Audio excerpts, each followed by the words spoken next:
Thank you. Welcome, TAC members. If you'll notice at the bottom, we have a couple of instructions regarding video and audio. So TAC members, if you would please turn your video on and mute yourself unless speaking.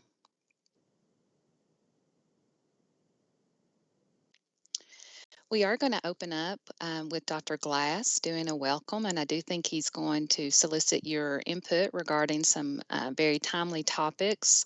Just confirming whether or not Dr. Glass is on yet.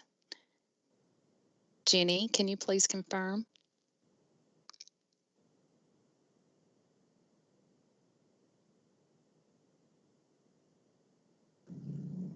Stacy, he is not on right now, but I will watch for him and let you know when he does. Okay, thank you very much, Paul. All right, so we will come back to that. We will advance to item 2, approval of our minutes from the last meeting and roll call of members.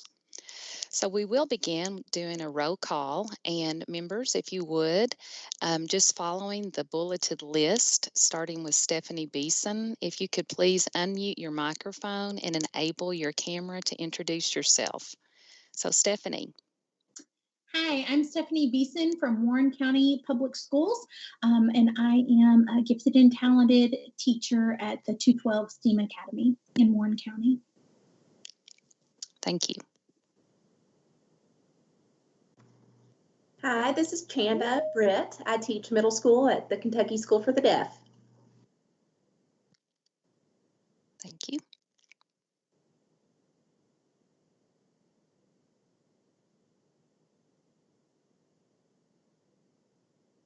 Miles Johnson.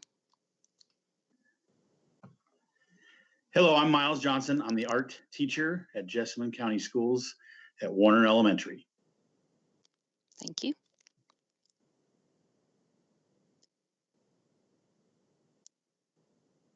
Miss Neal.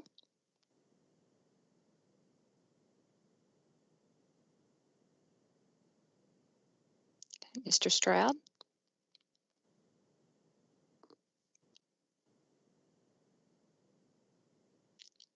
Miss Walters. Mr. Whipple.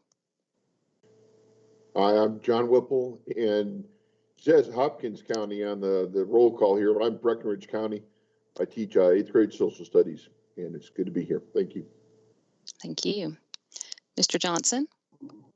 Hi, it's Quentin Johnson. I am in Fayette County Public Schools at Tates Creek High School, and I teach English. Thank you. Miss Howard.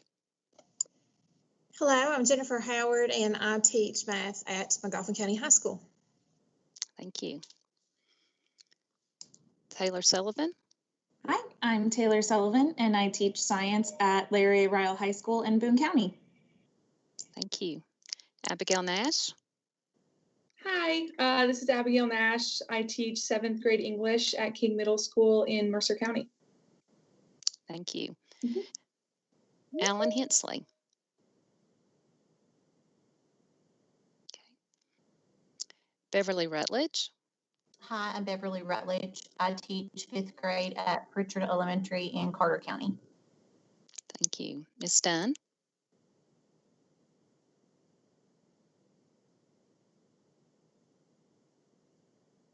Ms. Saylor. Hi, I'm Kim Saylor. I teach reading in Middlesboro Independent, 4th grade. Thank you. Ms. Shelby.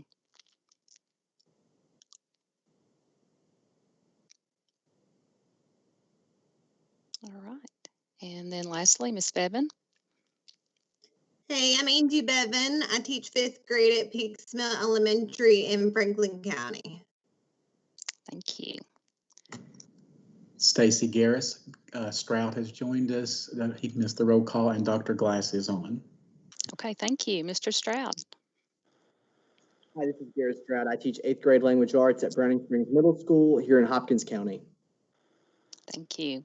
And before we go on, I just want to recognize Jolena Sizemore. She is not on with us for today's meeting because last meeting was the end of her term. Just wanted to commend her for her service to TAC.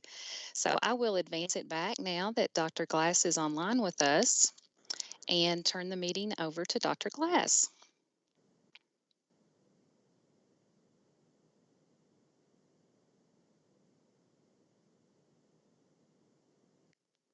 Sorry about that. Can you check test? No? Yes, we can hear you. Can hear me? Okay, great, great. So I was getting a message that my sound wasn't working. Thank you, Stacy, and great to see everyone and connect with you. I'm excited to spend a few minutes with you this afternoon because this group, the Teachers Advisory Council for the Commissioner, is going to get to earn its title today. And that is because I have a meeting coming up this afternoon with Governor Beshear to talk about what school looks like in January and what return to in-person learning might look like and how that might go. We have been having other meetings with advisories this week. I've had the chance to meet with our student advisory, our principal advisory, our parent advisory, and I have had the opportunity to interact with the Superintendent's Association, the Administrators Association, and the School Boards Association. And I also heard from KEA that they were sending their feedback to the governor directly, but we did correspond on what our recommendations might be. So what I'd like to ask of you is what message, or if you had the opportunity to advise Governor Beshear on what we should do in January, what would that advice be? What should we as a state do? Some of the questions that are out there are, what is the right mixture or balance of sort of state direction versus local decision making? There are variables at play, such as the level of community transmission that we're seeing right now, hospitalization rates, death rates in the state, and that are concerning. And those things are balanced against the experiences that schools in Kentucky had over the past several months, where we largely did not see school-based transmissions take place, and that schools were able, following that Healthy at Schools guidance document, schools were largely able to operate successfully. I know that became more difficult as the number of quarantines increased and became disruptive to a lot of districts in the state. And we see other districts around the country and international systems being able to successfully continue operation of in-person learning at higher positivity rates than we had seen previously. So this is an evolving situation. The decisions are happening in real time. I'm not sure that there is a right decision here, because I think only months from now we're going to be able to look back and say, here's exactly what we should have done, and here's exactly the way it should have happened, and here's exactly the time it should have taken place. We don't have the luxury of that hindsight right now. What we've got to do is make some tough choices and then live with the consequences associated with that choice. So I'm gonna give you about 1 minute just to collect your thoughts and consider what your advice to the governor should be. I'm going to take notes on the things that you say, and I'm going to share those with the governor later today. So let's take 1 minute and collect your thoughts. And what we'll do after that is I'll ask folks to just raise their hands and unmute and come on and give your advice on this question of what we should do in January. So let's take 1 minute right now to collect those thoughts.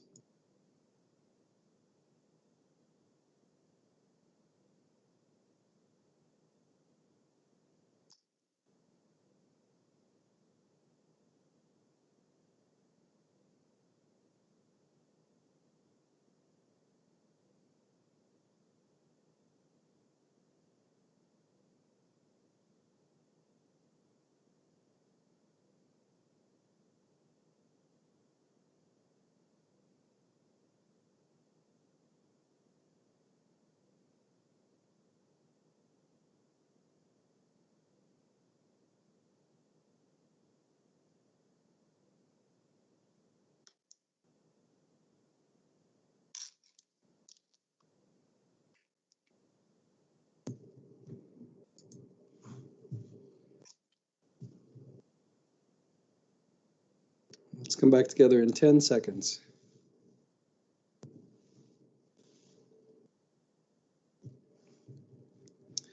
Okay, thanks everybody. So again, I'd ask that you raise your hand to be recognized, and we'll just go through folks that want to share their perspectives on what advice you want to share with me, and then I will convey to the governor on what January looks like.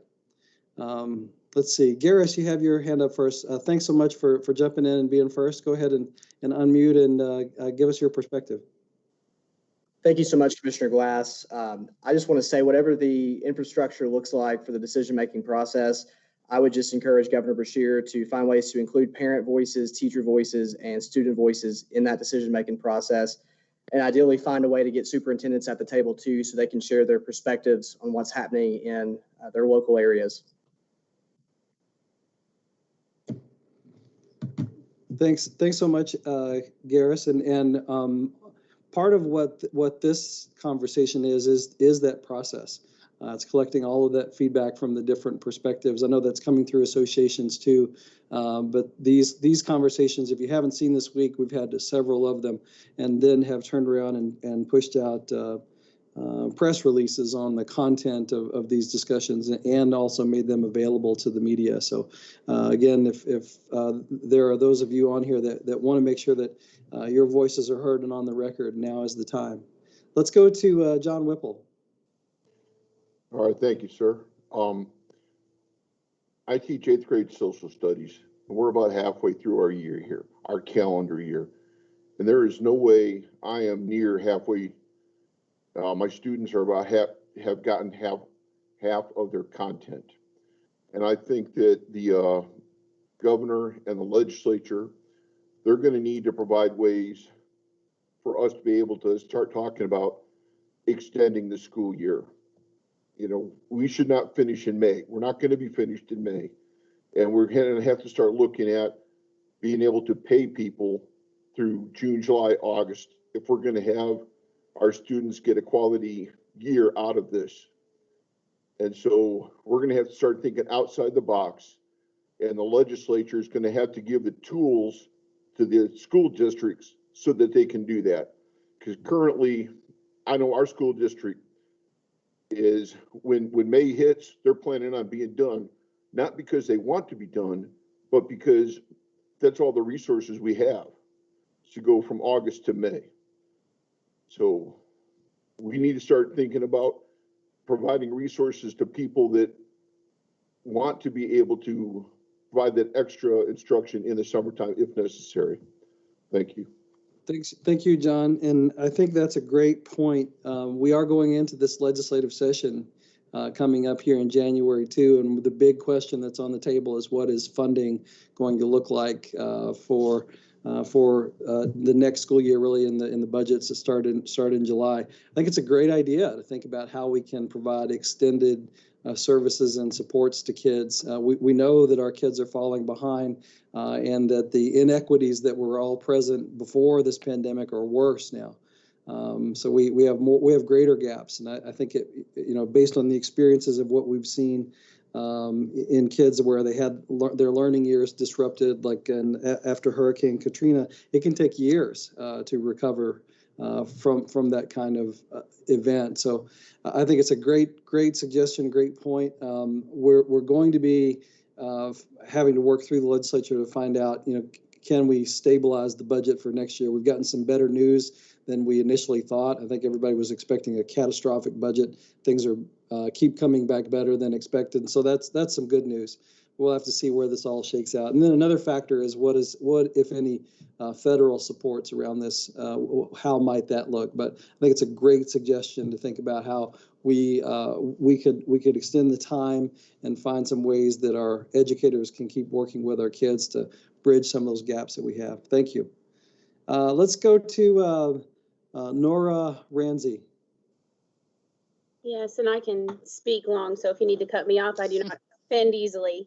First of all, as a teacher, I would like you to extend to him from me that I am proud of him and all the choices he's made, and I don't think any of us would like to be in his position, because I know that he's got a lot of negative comments, but I do think that he has everyone's health and best interest at heart. I couldn't imagine doing what he's doing, or any of my leaders. I couldn't imagine being in their shoes. Being a teacher or a parent right now is so very hard. They started the school year behind. We're not going to catch up this year. If you go through July and August, they're not going to be caught up. It's not possible. I don't see how it would be possible to catch them up.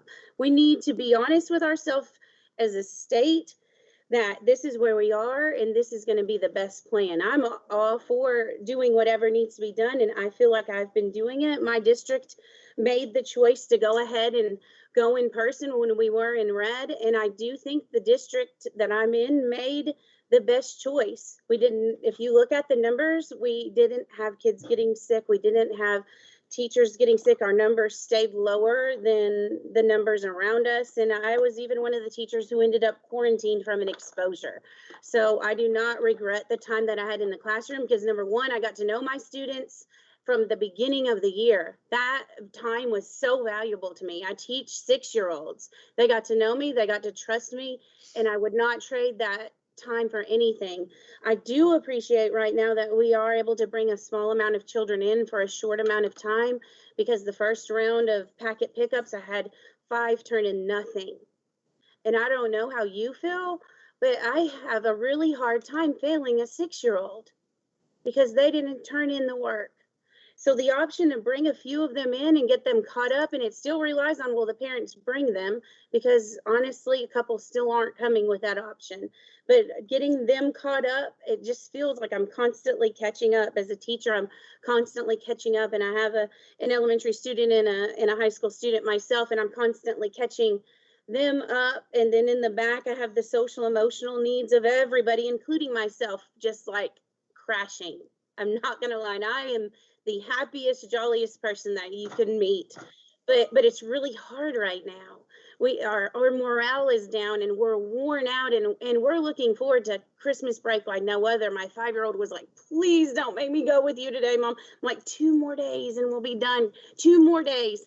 And I think that we're all a little bit tired, and maybe we'll come back refreshed in January, but we got to keep social emotional needs right up there. And I keep hearing buzzes of testing.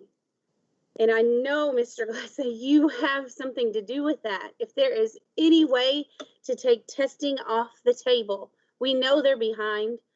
Any testing that we give is going to show that. My school is giving MAPS testing right now to some of our students. It's going to be behind. And yes, there's some value in data, but anything we can do to just teach and keep the time that we do have with students focused on instruction will be amazing. Instruction, social emotional needs. Thank you. Thanks so much, Nora. I appreciate your comments. I will make sure that those are conveyed to the governor. I will take just a moment and answer directly your testing question. We received word from Secretary DeVos in September that states were to expect to continue with testing this spring. Of course, a lot's happened since then.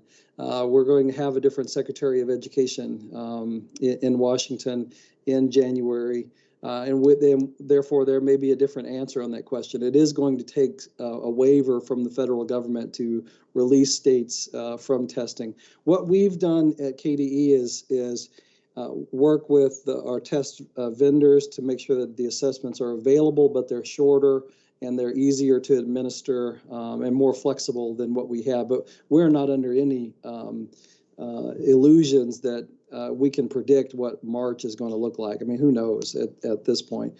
So I think we have to remain flexible. We may get a different answer with a different administration and a different secretary in the spring. And we have seen the national NAEP tests have been canceled, which is, I think, a good indication of where states around the country may end up on testing. Almost certainly under any circumstances, the results won't be used for accountability purposes. So even if a test is given, it wouldn't be used to sort of rate schools or used in that function, because we can't really control the testing environment. So great questions, great points. I appreciate your passion and what you do. Let's go to Stephanie Beason. Stephanie, go ahead. And I've got about 10 more minutes. Thanks, Dr. Glass, for being here. I know your time, as all of our time, is very valuable. So thank you for your time today. To go back to your question about January and what that could look like for us, I believe that all teachers around the state of Kentucky want to be in person with our kids. We know that's where learning is most effective. The question becomes, how do we do that safely? I know for many districts, I'm in Warren County Public Schools. Our district was successful in having 43 in-person days with our students in a hybrid model. And by and large, we were able to do that very safely. We had a very low transmission rate with students and teachers and staff. Having said that, we are seeing spikes in Warren County. And so my recommendation would be that we would return to be able to give districts the autonomy to decide what is best for their district. Every district is a bit different with their size and their needs. Being a large county in Warren County, we have had a lot of success with the hybrid model. There hasn't been really much talk at all about returning all of our students to the building. I think we understand that that is just not a viable option right now. So I would love to see districts have kind of the autonomy with safeguards in place. You know, Governor Beshear did, before this mandate, give us this system and asked superintendents to cancel school if they did find themselves in the red. Our district chose not to cancel when we were in the red. I do understand Governor Beshear's dilemma, and if recommendations aren't going to be followed through with, then mandates may then have to follow. So I would love to see some further guidelines, and maybe it's out there. I would love to see some further guidelines as far as what specifically for schools, maybe not the transmission rate for the whole community, but if the transmission rate within a specific district is at X amount, then maybe that district needs to close. But I don't know how to mitigate all of those aspects. Thanks so much. And I think, you know, the point that you raise really underscores how complex this is, and that there really isn't a good or right answer. There's a tough choice that has to be made, and again, living with those choices. Thanks so much for that perspective. Let's go to Miles Johnson. Hello, Commissioner. I don't think my camera's wanting to work, but I just a couple simple things, since we've been talking about whether we can or what time or when we can come back in the spring, and that we should think about maybe going in the summer. I think just overall that you can even look even farther in the future and just say, you know what, we've done all of our online things now and teaching. And for the future, we know that there's possibilities of tutoring that can go on throughout the year if needed, and just other online classes and other classes, especially with high schoolers that are wanting to graduate. And you think of the tutoring and the online classes as a program in itself that we've done quite a bit in this last year, and that you factor in that those things don't have to go away. We can tutor online and have those things available even after we go back in person.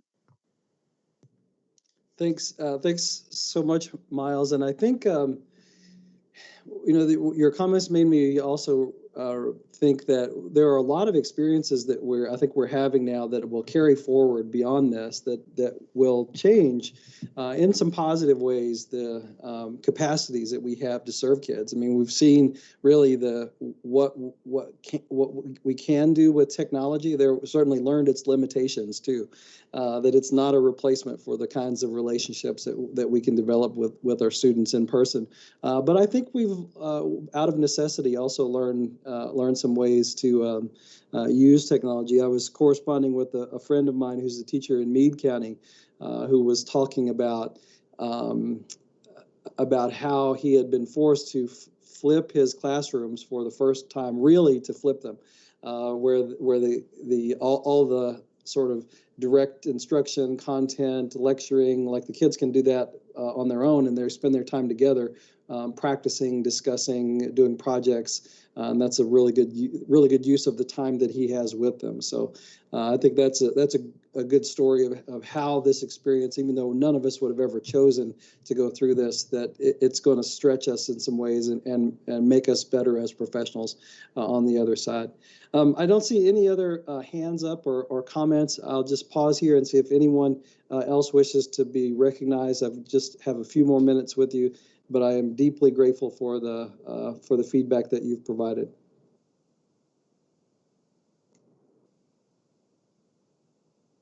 Okay, well, seeing none, Stacy, I will turn things back over to you. Thank you, advisory. We really are grateful for the input that you provide, and thanks for all you do for your kids and communities. You don't hear it enough, but please hear it from us. Thank you, thank you, thank you. And if I don't get the chance to connect with you, have a great holiday break, and take care of yourselves and your families. Thank you, Dr. Glass.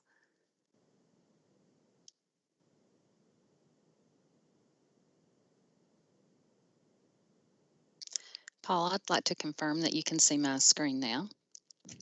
Yes, ma'am. Okay, we'll go back to item 2. And I do want to recognize that Nora is present with us today. Apologies for her name not being identified in that bulleted list, but thank you for your feedback, Nora. And I wanted to remind TAC members to make sure that you access the digital sign-in, and the link, of course, is provided, and we can also drop that in the chat if needed. At this time, we want to take just a minute or so to review our summary minutes from October 1st, 2020. And there is the live link there to access those summary minutes. Those are located on the KDE Teacher Advisory Council webpage. Also, TAC members, you had a copy of those connected to the calendar invite. So I'll give you just a moment to review.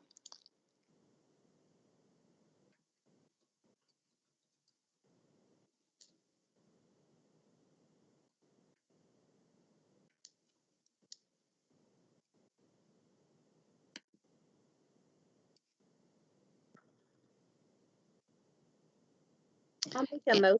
Oh, Yeah, I was going to say, as soon as we are ready, I'd just like to open up the floor for someone to make a motion to accept. Just unmute and announce your name and motion, and then you can see we need a second. And all in favor, type approve in the chat feature.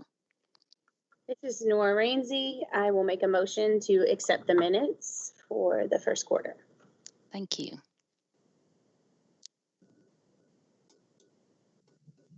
This is Beverly Rutledge. And I will second that. All right, thank you. And use the chat feature, TAC members, to respond. All right.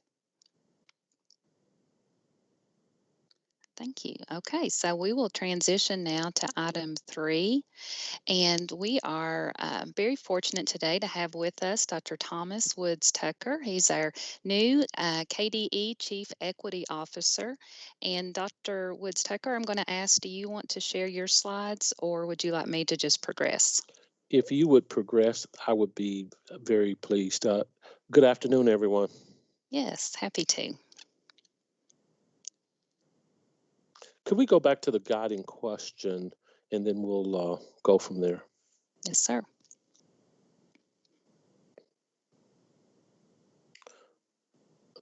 Good afternoon, everyone.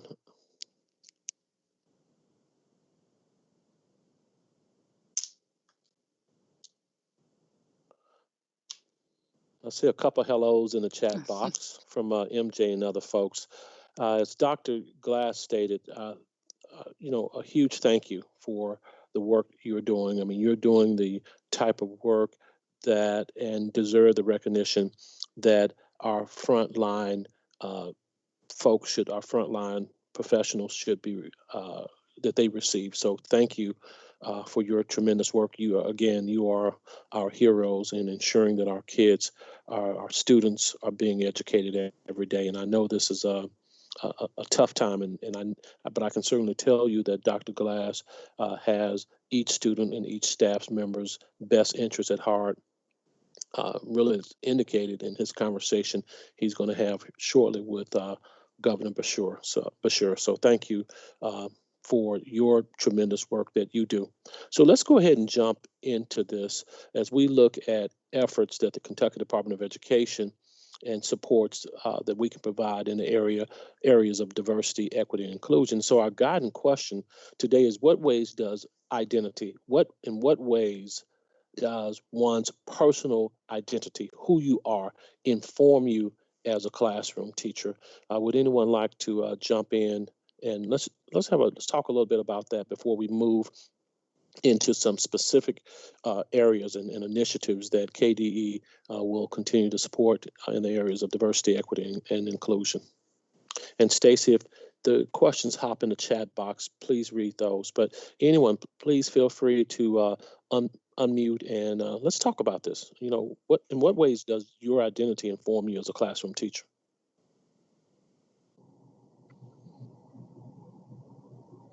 And as folks are getting ready to respond to that, this is a tough conversation. You know, whether we're raising this question with our outstanding Student Advisory Committee, which is representative of students across the Commonwealth, with superintendents, and I've raised these questions with superintendents, board members, and our Student Advisory Committee. These are tough conversations. But what I do know, the more we have these conversations and the more uncomfortable we are and eventually becoming comfortable in having these conversations, the easier they will be. But again, if equity is going to be at the forefront and if equity is important in terms of what we're doing, we need to have these tough conversations. So I'd like someone to jump in. Please Dr. talk a Tucker, little. you have two people that have raised their hand to speak, Nora and then Quentin. Okay, Quentin, would you like to go ahead and get us started, and then we'll go to Nora? Yes. So I think being my identity informs me as an educator in allowing me to relate to students, in particular those who are minority. Of course, the obvious is an African-American male teacher in front of the classroom. In other ways, you know, I am from Appalachia and Harlan, Kentucky. And so teaching in Lexington, that offers a different perspective on views and even alters how the works that I choose to teach and show students. So I think that is important. Okay. And Quentin, thank you for touching on your identity, because many times we only see the physical, the outer aspects of people, and we think that really defines them. And in actuality, it really does not. There are many, many layers to individuals. Mm-hmm. So in your conversation, folks, please, if you feel comfortable, talk a little bit about what your identity is. And we'll go now to Nora. I think when your parents and your students meet you as a teacher, they have this perception that you drive a certain car, you live in a certain neighborhood, or you came from a certain family.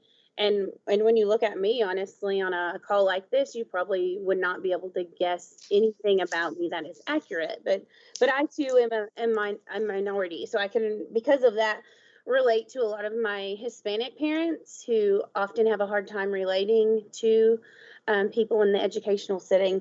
I came from a single parent home. I was on free and reduced lunch. I lived in a trailer park, and I was the first in my family to go to college.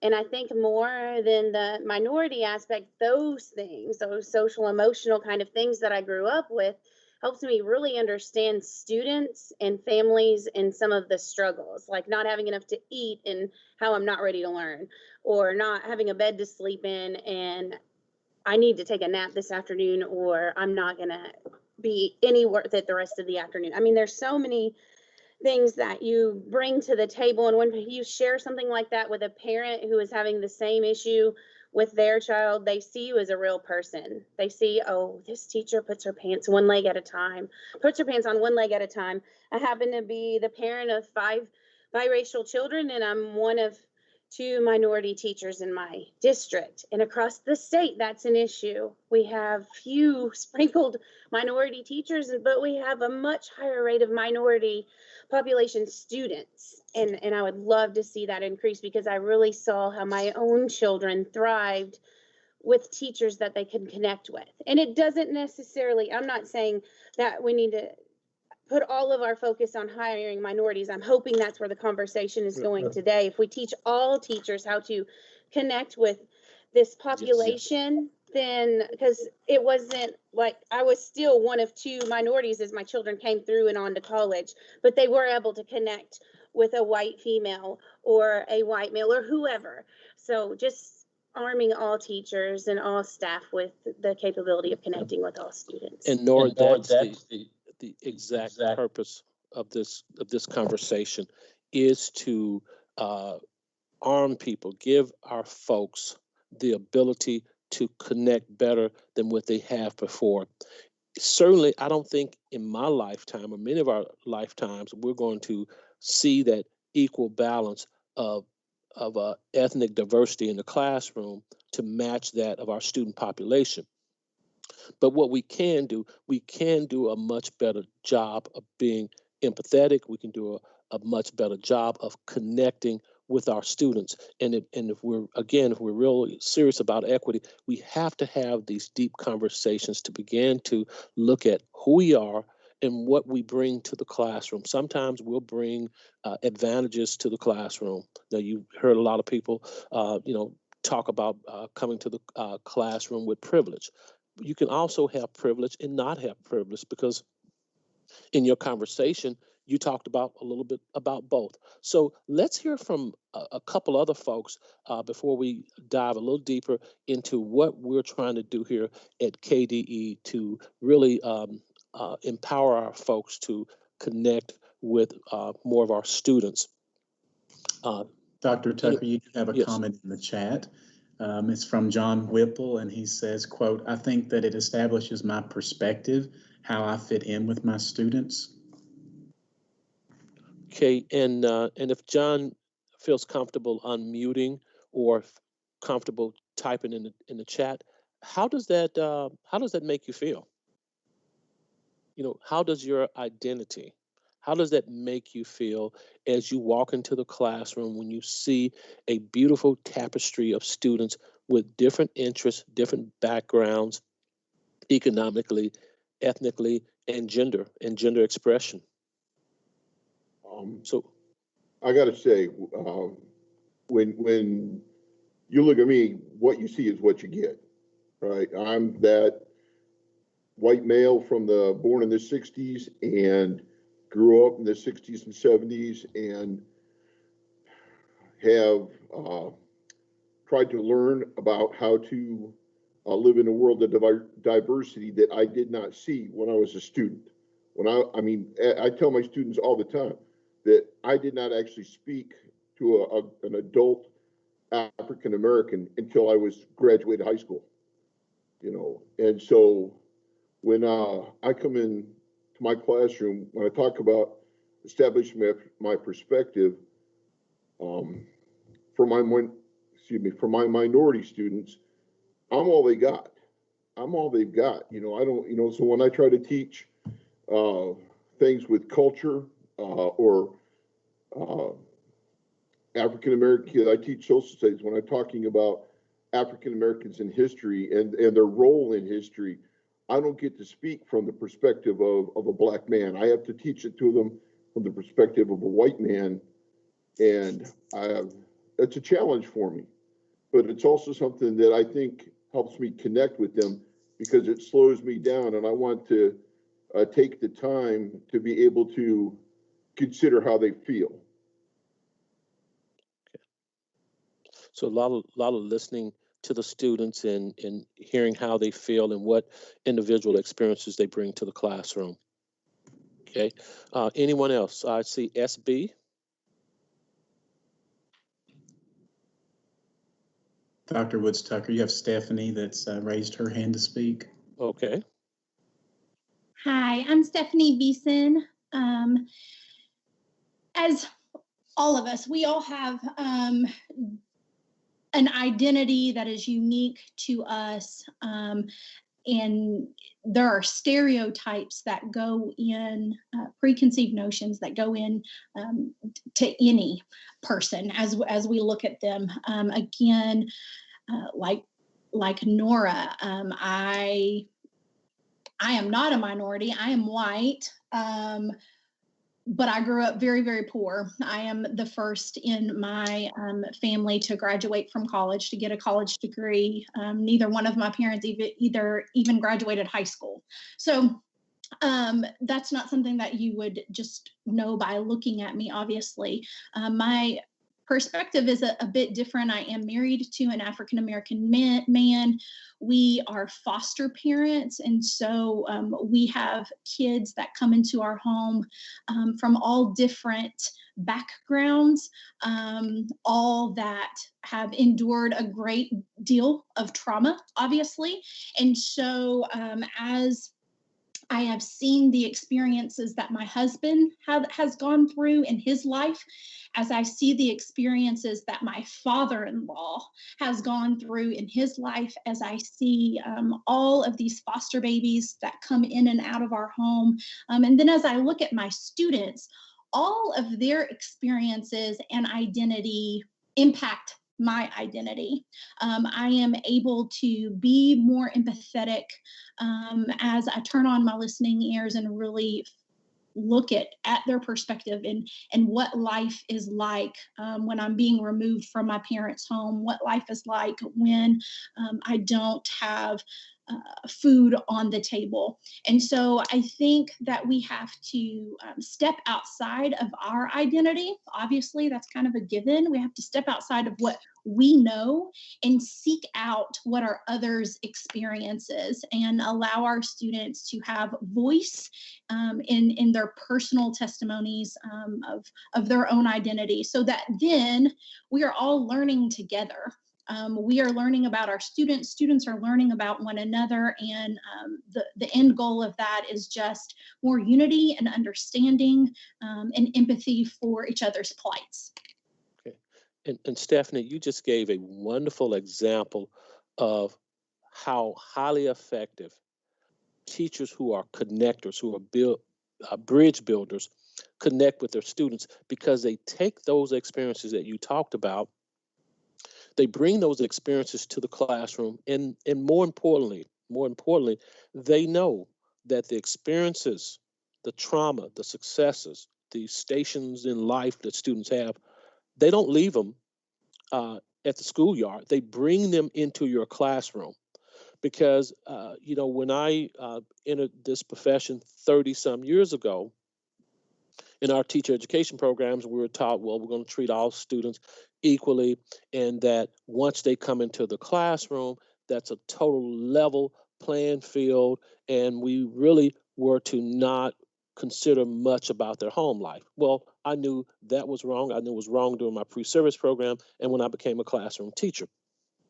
But your highly effective teachers are those teachers, again, who are able to bring those experiences to the classroom and who understand that our students bring lived experiences to the classroom, and we meet those students where they are.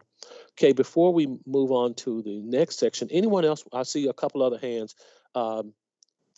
Stacy, how are we doing with time? We're going to, we see a hand behind the number 20. We see MJ's hand up as well. We'll spend a couple more minutes talking about this before we talk about some specific supports. Dr. Woods Tucker, you have Miles and then Beverly. Okay, we're going to hear from Miles and Beverly. Hello. I'm hoping for the day where we go 5 minutes without bringing COVID into something. But really, I notice we haven't mentioned COVID yet. Well, I'm the worst. I'm the one who always wants to, just go away. But when you talk about identity, I've been in the elementaries I've taught. There's very few men, and it's been that way for quite a while. And I've always tried to be the approachable teacher from everybody. And just as a teacher and a person. But and you get to, I've taught 21 years, and you get to the point you're like, well, I'm very comfortable with the way I am, and what I do things, and how I relate, and my students. But then, we are now back to having to relearn, how our identities have changed with doing things online. We did get a chance to go back in person for quite a few weeks, which was great after having the kids online. Then we're like, well, here we are back in class, and we got to talk about things, projects we had done. And then when they went back to online, it at least gave me more of a connection. It gave them more of a connection. But really, as far as identity goes, I really feel, with even when we do go back for the next couple of years, I think it'll be a new thing in the career, because we're always learning that I will have to think about how I can do things better, or students and families can approach me about things, because we've had this experience of having to do things virtually and be apart so dramatically. Yeah, very good. Because I really think when we have this deep conversation about and understanding our identity and how our identity shapes us as educators, it helps us build relationships. And I think, Miles, that's what you're really getting to, relationships. I think it was Nora said earlier, she, as a teacher of sixth graders, could not imagine not having an opportunity to connect with those 6-year-olds, not having the opportunity to connect with them. I believe our students who are still engaged with this non-traditional instruction, or what we call remote learning out west and in the Midwest, are those students who built the strong relationships with their classroom teachers and with their building principals. And I think if you look at your identity and you're open to understanding what students bring to the classroom, I think those are some of the beginning steps of building that strong relationship between the classroom teacher and the students. So thank you. And we have one other person we want to hear from. Beverly. Yes, I was just going to make the comment when I was listening to Quentin and Nora and Stephanie. I think Nora hit the nail on the head. People look at us and sometimes don't realize our backstory or where we came from or what we did. So in that same aspect, we have some students who don't wear those things on their sleeves either. And so we have to make, and you have to dig a little deeper. Yes. So I think in creating those relationships and sharing parts about yourself, so kids start to see everybody does have that backstory, and they're not all going to be the same. That's the whole point, why everybody's so unique. But I do think that is so important that we do share, so that kids feel comfortable to share with us, to create that relationship, to hopefully to where everybody can start to learn to appreciate one another and their uniqueness, and understand that it's okay to have all of those different qualities amongst one another. So I just wanted to say that I completely agreed with everything that they were saying, and also an aspect to what he was saying earlier about the student relationships.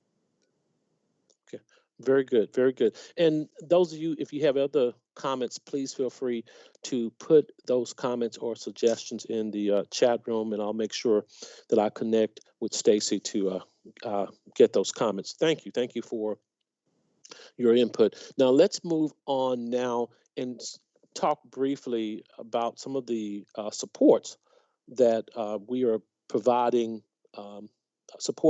we're providing here at KDE.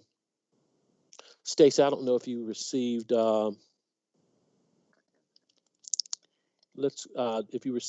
there you go.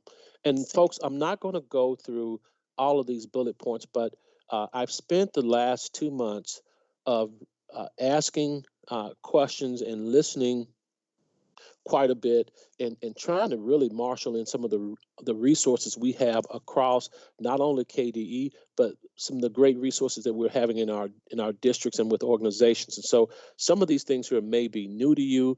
Some of these things here may be items that you already have. So in my early research and my early scan, here are some of the things that I want to share with you. I'm only going to talk about a couple of these bullet points. These slides are made available to you And so you can have some time a little later to take a look at these slides and take a look at these resources. What we do know, we know from research and we know from personal experience that highly effective teachers, classroom teachers like you all, are the #1 in-school influence on student success. There's no ifs and buts about it. And we also know that when we provide equitable access to our students, equitable access in terms of teachers who are experienced, teachers who are highly effective and diverse, these students here have a better chance of being successful and better able to compete in our global society. So what can we do here at KDE to continue to provide and assist districts in these equity initiatives? What we do have, and if you look on KDE's website, we have an equity tab, which really just blew me away because not that I haven't seen these on various states' websites, but not at the level of detail. We have data that's broken down by individual students, quote unquote subgroups, economically disadvantaged, ELL, but we also have the experience level of teachers. And in the Commonwealth of Kentucky, when we talk about experience level, we talk about 3 years or less. In other states where I've been who keep track of that information, they only keep track of those teachers who only have 1 year of experience. So we're looking at 3 years. But it's important. I think one of the first steps next to building these relationships and creating these equity initiatives is knowing your staff. Who are your teachers? And we have that on our KDE's website, which is phenomenal.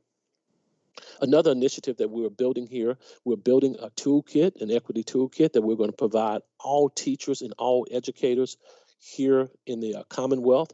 I'm working with the American Association of School Administrators. I've been a member of that organization now for almost 15 years.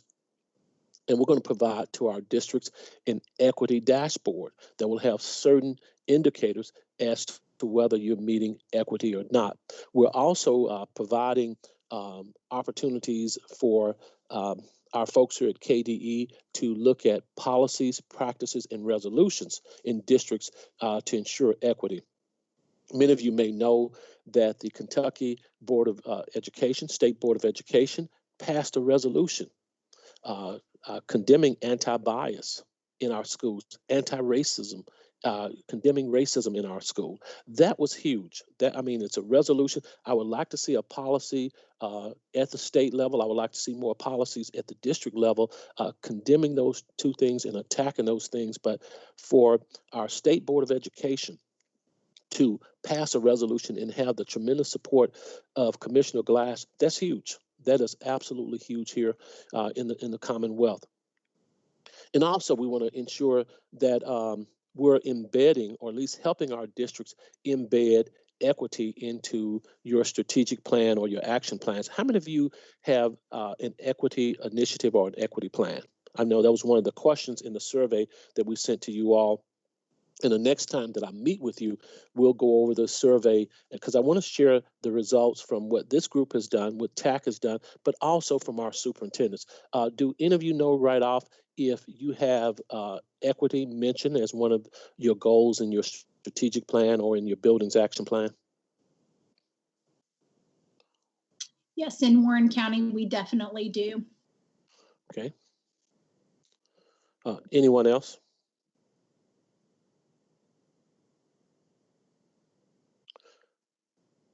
Yeah, we have, it is mentioned in our strategic plan, but I don't think that it actually addresses it properly. I think it looks more like equity treats it as equality rather than what equity really is. Okay. And John, thanks for bringing that up because across the country, there is a huge disconnect or there is some confusion in defining what is equity and what is equality. And when we come back again, I certainly want us to spend more time talking about those differences. Another, and also ensuring that we're getting all of our folks involved involved in school and involved in terms of being more inclusive. Another important thing, and I think I heard, I don't know whether it was Stephanie or Nora mentioned this earlier, providing social and emotional support for students. So we're encouraging this multi-tiered system of support for academics, Tier 1, Tier 2, and Tier 3, with what we're dealing with right now. And I'm not going to say COVID. I won't mention COVID, and I won't mention that we're in extraordinary times right now. I won't mention that either. But when you look at the challenges we're facing, we also, in addition to keeping in mind the academic challenges, we need to make sure that we're keeping track of the social emotional crises that students and adults, our classroom teachers, administrators, and support staff members are feeling as well. And so that's a huge issue that we're working with here at KDE. Then also, we want to ensure that we have professional development built around equity practices, but we want to be very, very intentional to ensure that we have explicit outcomes tied to it as well. We can do all this anti-bias training that we want, but are we tying any explicit outcomes to it as well? Okay, next slide, please. One of the most important things that we can do to have a more diverse workforce is to target resources to diversify the teaching workforce through the Kentucky Academy of Equity and Teaching. We have a couple folks here through our Office of Licensure who've done an exceptional job with building the CATE program and our teacher licensure program and building which CATE is housed in that program. And it's going to be a huge game changer. We are in communication right now with a couple board members with Kentucky State Board of Education, as well as with our Lieutenant Governor Coleman, in really creating greater opportunities to diversify our program. And I don't think we have a link to that right now. But in that program, I'll go over a couple aspects of the Kentucky Academy for Equity and Teaching. We have a Grow Your Own program. We'll be asking our lawmakers to provide us $500,000 to help fund that Grow Your Own program, in which districts will apply for that, and we'll look at various avenues to grow your own program. Also, I'm really excited about the teacher residency program. That's going to be a grant opportunity as well, which will be used to help with repayment of tuition and other expenses for folks that will be teaching in our classrooms. Then also, we want to make sure that we have mentoring, training, and anti-bias training as well. So I will ensure that you do get an update on the CATE program, and I'll continue to work with our folks here to get the information out in terms of what we're doing to do a better job of diversifying our workforce. Okay, any questions? I dropped links in there for them to access those through the KDE website, as well as the Kentucky teacher announcement on it with all the information and related links. Okay, very good. Then again, I think the heart of the work that we do is providing access to high quality standards and aligned instruction. Those of you who've been around as long as I have been, we know in the 1980s, we started the standards movement after A Nation at Risk in 1983. And so the intent is to ensure that all students have access to high quality standards. And our folks here, particularly in the teaching and learning department, are doing an exceptional job of ensuring that we are providing all of our schools with high quality standards. We're working with the Council of Chief State School Officers, the CCSSO program, to provide and to vet high quality resources. We do know that here in Kentucky, the creation of curriculum is at the local school district level, but we want to ensure that when you're creating your curriculum, that you have some guidelines that you can follow to ensure that students' voices are not lost in your curriculum. And when we talk with our students, we talk with our students who are part of the Commissioner Glass's student advisory committee, and they talk about that. They talk about not the curriculum not always being reflective of them. But I'm again excited about the work that we're doing here through our partnership with CCSSO. Kentucky is one of 13, our Department of Education is one of 13 Department of Education across the country that's taken part in providing high quality, equitable resources to our schools. Okay, next slide, please. Again, we're continuing to partner with higher education institutions to set high standards in terms of how teachers are prepared and licensed to improve teacher quality. And I go back to the CATE program. I think that's going to be a huge game changer as we continue our partnerships with the University of Louisville and Kentucky State University. We've started conversations with Eastern Kentucky University, Western Kentucky University, and the University of Kentucky to provide additional opportunities to really grow our own. Excited about, as I said earlier, the teacher residency grant program and being able to pay tuition and offset a lot of other fees for those pre-service folks or second career folks who are going into the teaching field and who will stay in Kentucky. We're also working closely with local student organizations, particularly at the college level, for working with future African American or Black and Latino students. And lastly, one of the figures that I'd like to talk about is that when you look at Grow Your Own program, 60% of our teachers work within 20 miles of where they grew up, where they went to high school. One of the pieces of research that Meredith Brewer, Dr. Brewer, has shared with me, that if we don't do anything, that number will stay the same, that 60% of our teachers will be grown locally. So why not put more of our resources in growing our teachers locally? Because if we don't do anything, 60% of them will stay the same. Then also we need our veteran teachers. We need veteran teachers like you to really welcome and encourage others and really into the profession. We need veteran teachers like you as we begin to look at increasing the retention and development rate of our younger educators. Next slide, please. And then one of the things I said earlier, we have done a lot here in the Commonwealth in terms of, and we want to do more in terms of having this anti-bias training to address racism, to address sexism and all those other things, those other ills that hurt our school districts. But we need to make sure that we have explicit outcomes tied to this training. And we also need to take these high quality training modules, which we're doing right now. We are making sure that those modules are available to you all free of charge across the Commonwealth.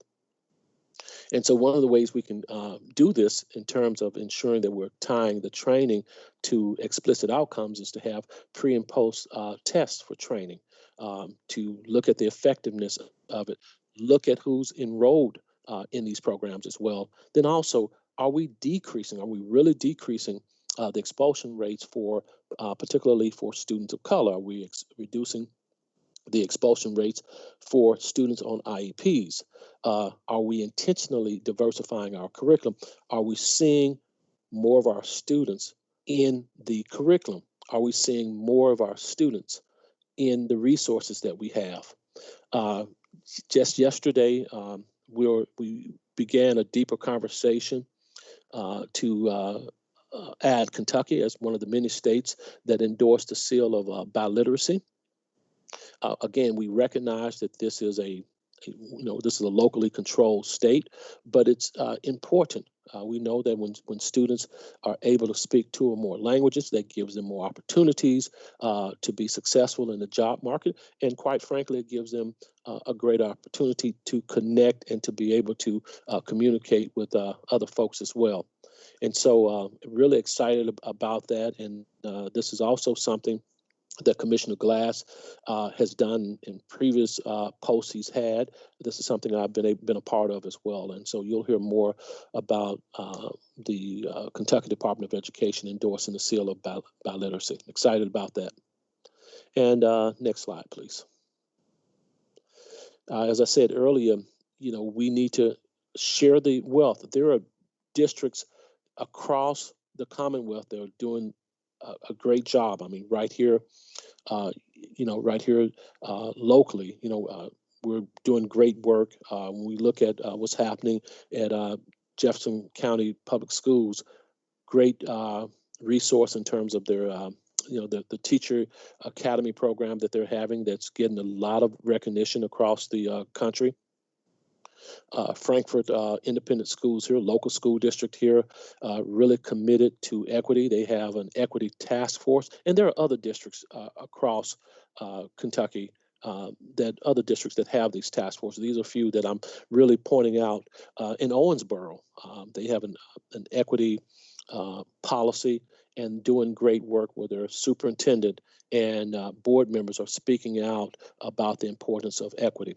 We also have some great partners here locally. Dr. Cleveland from Eastern Kentucky University has led some very important training here with the Kentucky Department of Education, and he's creating some modules that will be free to our folks here, and hopefully we can use these modules as part of Train the Trainers.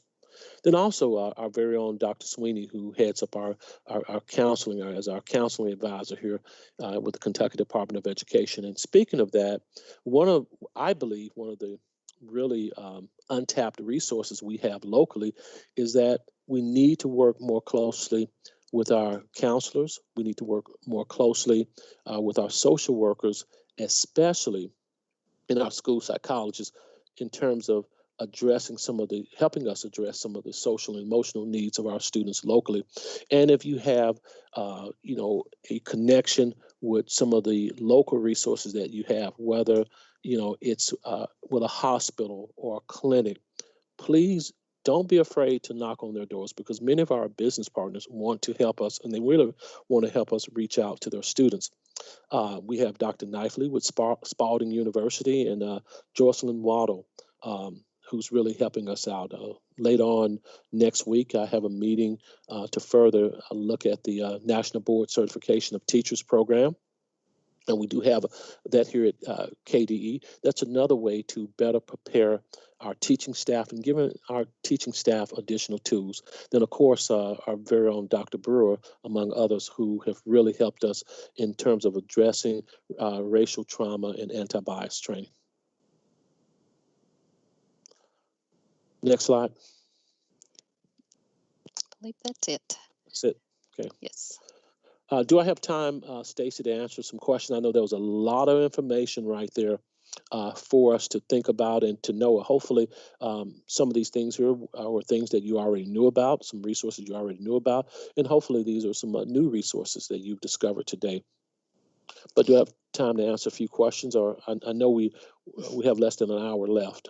Yeah, perfectly okay to answer some questions. If we could maybe just take a couple of minutes, that'll put us till 2:10, because we do have, I think, 3 more items on our agenda. We've got a full agenda today.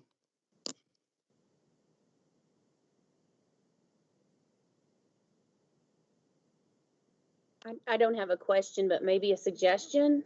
Sure. Yes. I work with a mentoring program with KA, and I have an ongoing 8 mentors that are at various universities across Kentucky. And something I've noticed as a pattern, and most recently a senior from KSU that had a 4.0. So these are all minorities and different backgrounds, but she had a 4.0 and she went to take her praxis and could not pass it. And it has been consistently, I would say, 1 in every 4, because I've done this about 4 years now, that there's at least one part of the test that they're really struggling to pass. And there's a few resources in the state, but not quite enough, especially, I'm over here in Western Kentucky, but there are some resources up closer to Frankfort, but I don't know if that may be something to add to your list, or just if there are resources I don't know about or other people don't know about, push them out. We have used like retired teachers to tutor and get them through it, but that's just one barrier that seems to, once we get them to the end, we want to push them on into the classroom. And it makes me really sad, especially in situations where they've thrived and thrived and thrived, and it's one test that's just holding them back. Yeah, Nora, I greatly appreciate that, and that's when we send you all an updated model of what Kate is going to look like. It has two parts. It has a part on mentoring and also assessment, helping our students pass those praxis exams as well. So we do have that part in providing these young folks strategies to be successful.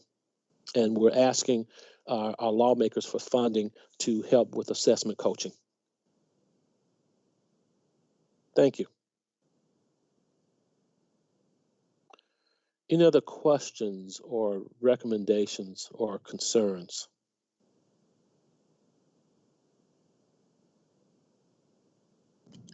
Dr. Woods Tucker, Chanda Yes. raised her hand. Okay.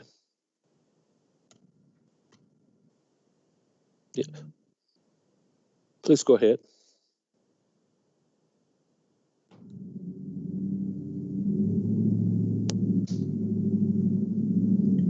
I believe she's on mute. Yeah.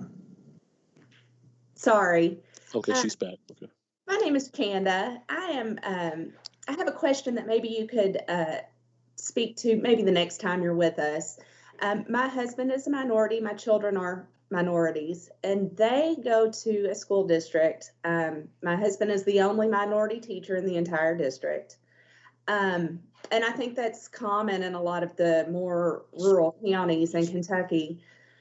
And my question is that I know that as teachers, most of the time we want to do better, we want to learn. But when you're in a situation where all of your administration looks the same and your entire school board looks the same, how do you make it a priority for that group of people who may not necessarily have an immediate effect by equity and inclusion? Does that make sense? Like, how do we create a priority? Chanda, that makes a whole lot of sense. And personally, I've been in those situations as a classroom teacher, building level administrator, and superintendent. You have to be able to tell a story. You have to be able to let folks know and understand that this touches the lives. And I think in what we've been saying lately, the less diverse your school district is, the less diverse your school is. Those students need it most. They need to understand that there is a world beyond where they're currently living.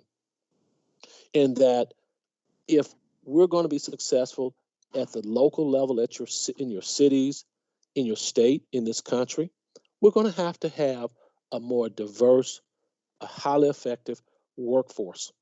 We need to let them know it may not impact your child right now because you're in that bubble. But once those children leave those bubbles, it's going to impact them. It's going to impact them in college. It's going to impact them in the job market. And so really convincing and helping people understand that, it's going to impact their students' lives sooner rather than later.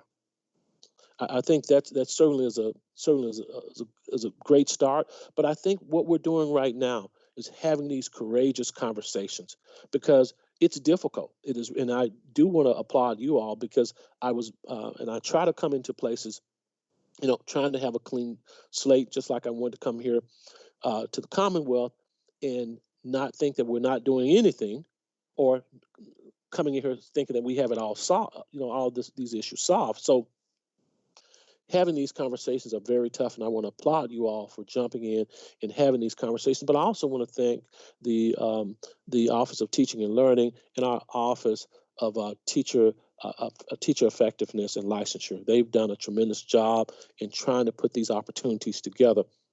And our challenge will be for all of us to come together to see this need and to attack this issue together. But again, helping majority communities know that this impacts their lives as well. It's just not impacting the lives of ethnic minorities or students whose gender is different, or just impacting the lives of poor kids. It impacts the lives of every American citizen. Thank you.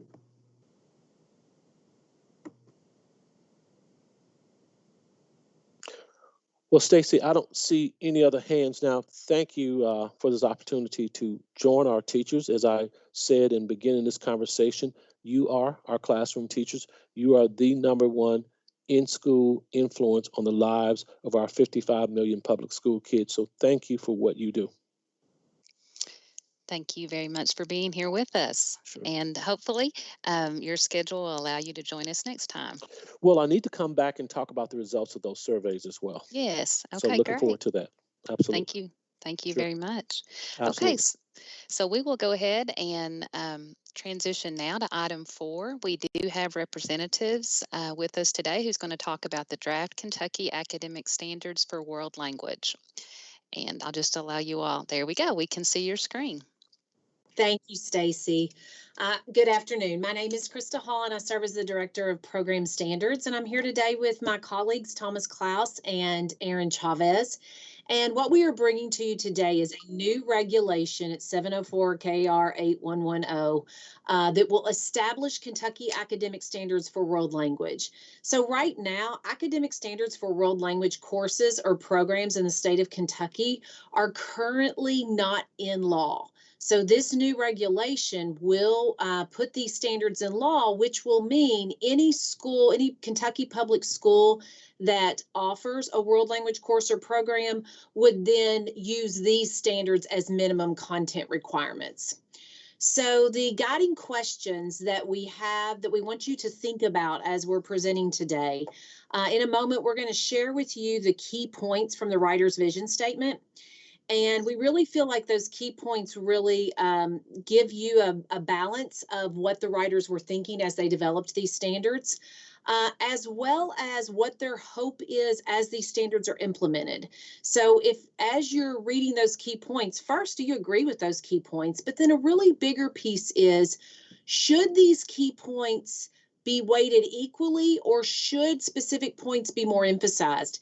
And your feeling about this will very much reflect how the standards would be implemented by world language teachers. So these will be school and district decisions about how they decide to weight this in the implementation process. So I want to give you a little background about the standards revision process.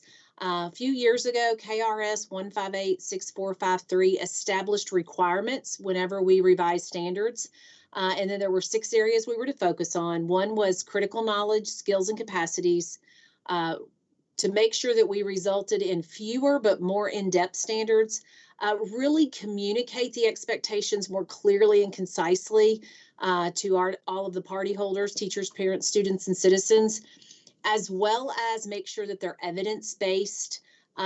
International benchmarks are considered, and that there is alignment and progression from elementary to high school to post-secondary, so students have the ability to be successful at all of those levels.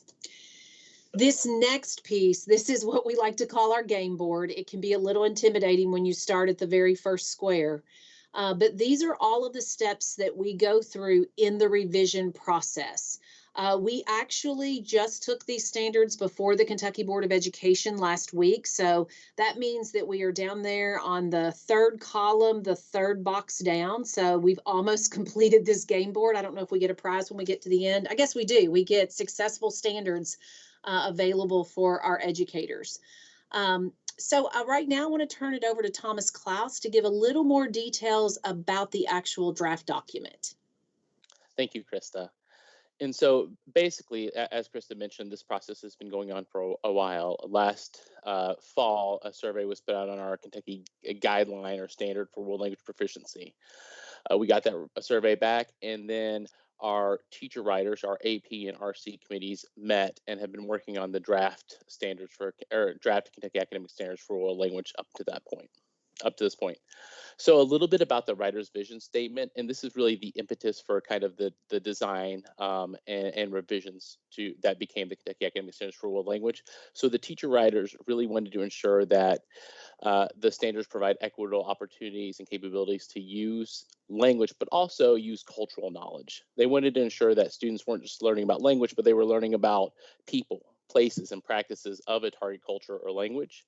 They wanted to ensure that the standards led students to become inquirers, empathetic, reflexive, deep thinkers, and good communicators in that target language. And really, they wanted to ensure that culture was pushed to the core of language learning. So understanding that language and culture, or language doesn't happen in a vacuum, and it is heavily influenced by a culture, and that can change the language, whether that's, thinking about the way that Spanish is spoken in Madrid versus the way it's spoken in Buenos Aires. There are differences that take place depending on culture and the interaction and isolation between two places. A few highlights from this document. So the teacher writers really wanted to ensure that the progression of language learning from novice to advanced was in line with national standards. So they heavily drew upon the ACTFL and assessable and ACTFL kind of proficiency levels. They wanted to ensure there were opportunities to not just learn verbal, but also nonverbal skills within language. And again, they wanted to intentionally push the focus of language learning to culture. Furthermore, they wanted to ensure that there were sample learning targets that hit on areas such as connections, comparisons, and communities. And they really wanted to ensure that this document aligned to the National Standards for American Sign Language. I will turn it over now to my colleague, Erin Chavez, who will talk a little bit about the architecture with you. Thanks, Thomas. Okay, so what you have before you, I know it's probably small and you can't see it, but this is actually what the writers put together for the World Language Standards. So this is what it looks like and how to read them. They wanted to ensure that there were key components, including the goal areas, the standard, the modes of communication. The writers put in guiding questions for students and teachers to think about how they're going to accomplish these proficiency benchmarks in the different modes of communication. There's novice, intermediate, and advanced proficiency levels, as well as those are subdivided. And then they also wanted to make sure that there were sample learning targets. The sample learning targets are not an exhaustive list. They really just are for teachers to brainstorm and also to build upon. And so this actually, they moved the intercultural communication standard up front just to re-emphasize what Thomas was talking about with culture and communication working together. And so this is just another page of what the standards look like. So once the teacher writers had developed the kind of draft Kentucky Academic Standards for World Language, a public survey was put out by an independent third party in September. And as you can imagine, most respondents to the survey were world language teachers, but we also had a smattering of other education stakeholders. Of respondents, 74% of respondents accepted the draft standards as is, while 26 provided additional comments for our teacher writers to think about. In October, our teacher writers came back and they basically replied to each of those comments. So within the draft, they took some measures to ensure that the architecture was streamlined and easier to read. As Erin mentioned, they pushed the intercultural communication standards to the forefront of the document to ensure that they were kind of making sure that they had, culture and intercultural communications as the foundations for learning language. And they also reviewed and examined investigation and interaction standards and provided a framework for how teachers of world language could think about that process moving forward. Here's a list of advisory groups and focus groups that we conducted to elicit more information in this process. This includes a focus group with world language students in Fayette County, as well as the Kentucky World Language Association. So coming back to the writer's vision statement, just wanted to pause and see at this point if you all had any feedback that you are willing to share with us now in terms of those two guiding questions, whether or not you agree with the writer's vision statement. And secondly, whether or not you think that each piece should be treated equally or there needs to be more emphasis. Really thinking about, as we move towards implementation, thinking about resources and how we should maybe think about those. So wanted to pause and see if anybody has any feedback now. We'd love to hear it. And if not, please feel free to share that feedback with Stacy Noah, and she will make sure that we get it. She will make sure that we get that.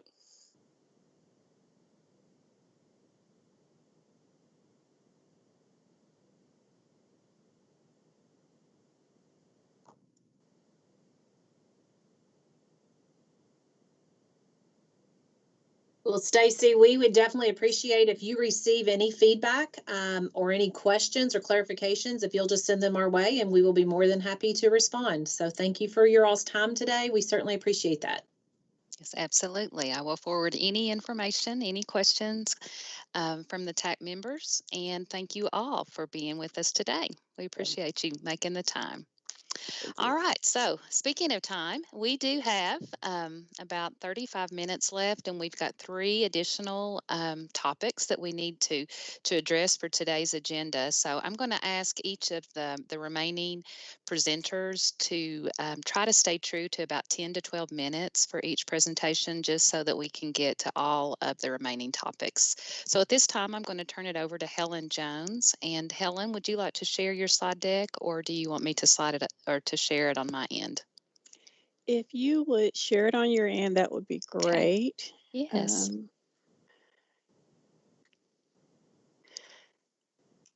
Okay. While that's coming up, my name is Helen Jones, and I am the program manager in the Office of Assessments and Accountability. I work in the Division of Assessment and Accountability Support. And I want to say on behalf of our office, we appreciate all of the work that you do, and thank you guys so very much for what you're doing, especially during these times. I mean, former teacher, but you guys are basically frontline, and we just cannot say how much we appreciate you. So what I'm going to talk to you about today is, as you are aware, their accountability system and the changes that are coming about as a result of the accountability system. So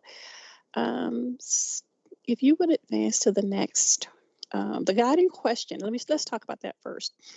As we go through this, I want to hear your thoughts, your opinions, and your reactions to the changes that we're proposing for the accountability system. Some of these the changes that we have came about as a result of a bill that was passed. But I want to hear your thoughts as we draft changes to our accountability system and the Reg 703 KAR 5270. And so we just really want to hear your opinions and your reactions. So if we can go on to the next. Okay. In the spring of 2020, the General Assembly passed Senate Bill 158. And within this bill, it makes significant changes to our accountability system. The changes that were made were basically performance based on a combination of academic as well as school quality indicators. And these are measures that the state will use to basically evaluate our schools. And now, the difference with this bill, we've had indicators in the past. That's not new to Kentucky. We've always had indicators. But this particular bill has the word exclusively. So it lays out just the list of indicators that are identified within Senate Bill 158. And we will go over those in a second. But it requires the state to evaluate those measures based on 2 new terms. One being status, the other one being change. And it also requires the school to demonstrate or display the measures in a color-coded dashboard. So we can go to the next. We can move on.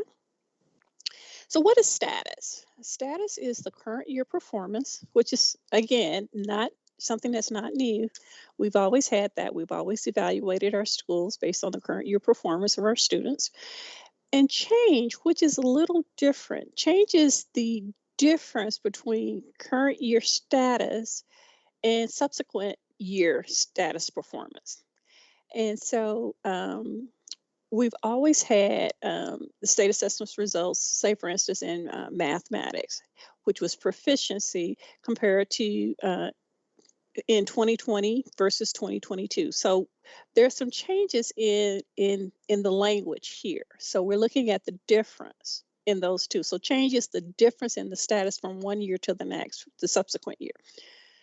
So let's take a look at what are those indicators and the changes that have come about as a result of Senate Bill 158.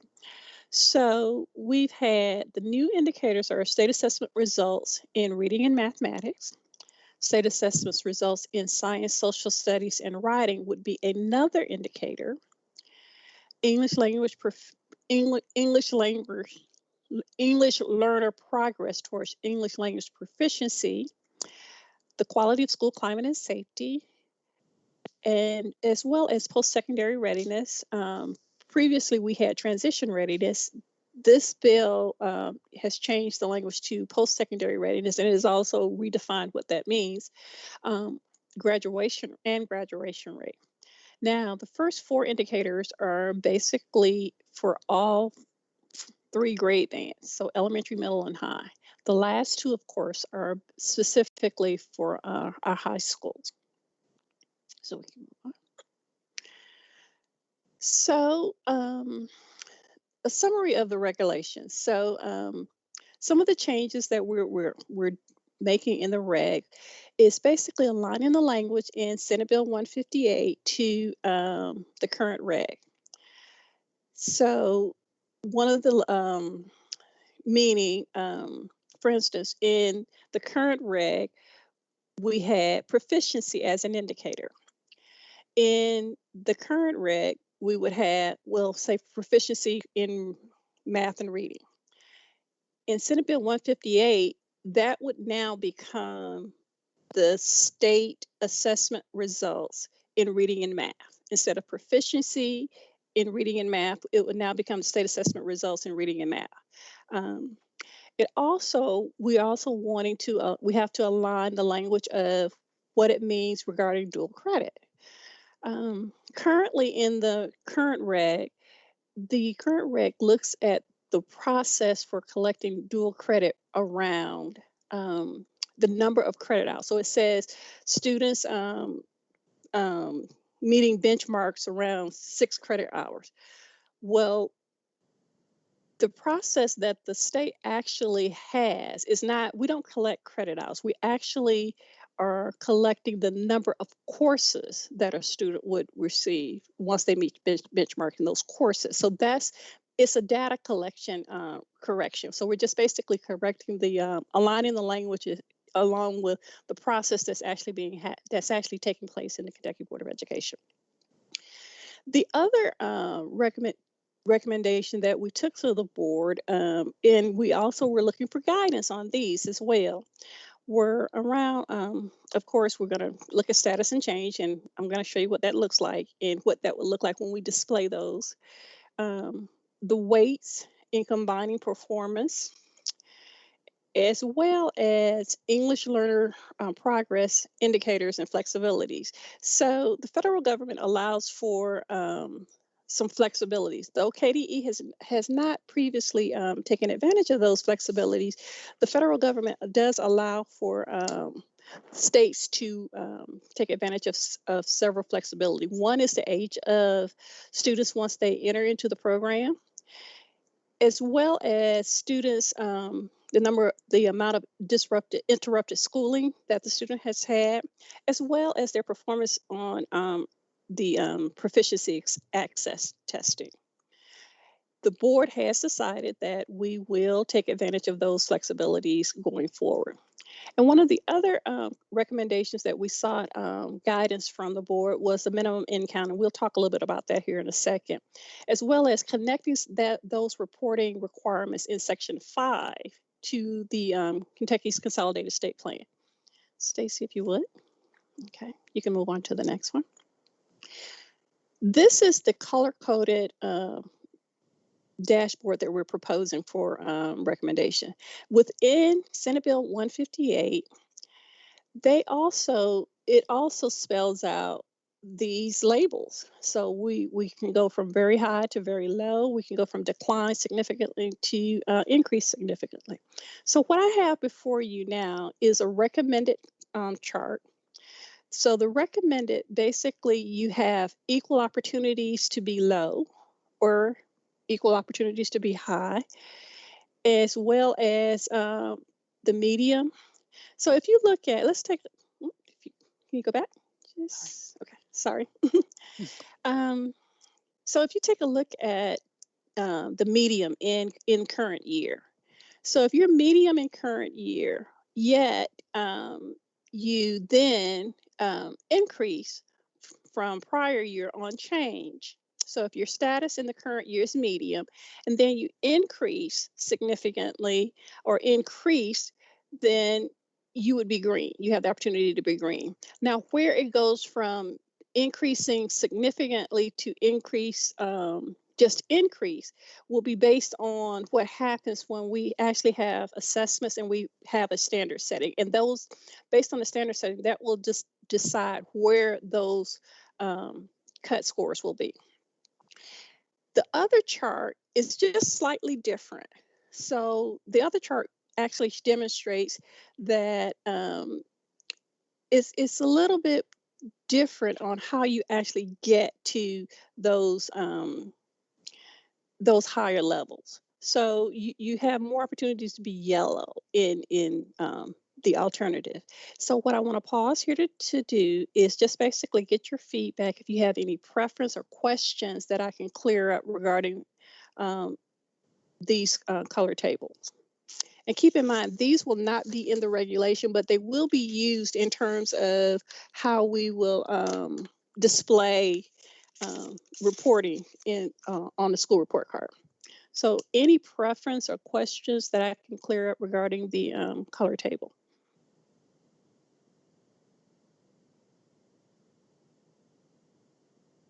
Okay, let's move on. The next recommendation that we took to the board was proposed on what would the overall weights of each of these indicators would look like in our accountability system. So as you can see, the board felt that reading and math should be weighted in the elementary level to be weighted heavier at the elementary level. And then the state assessment results in science, social studies, and writing would be weighted less, but definitely would be considered, as well as the English language proficient, English learner progress. At middle school, you see a little bit of a difference.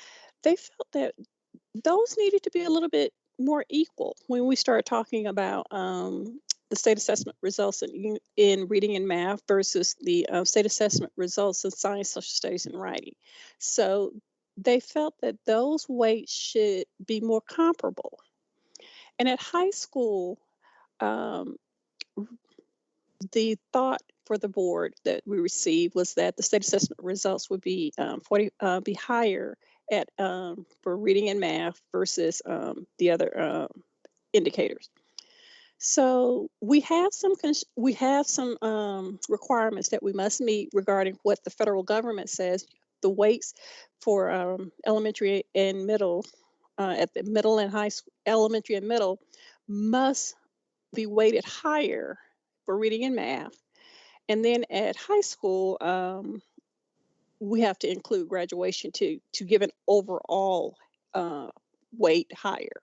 So let's just stop here and see, what do you feel about how we have distributed the weights for this proposed accountability system?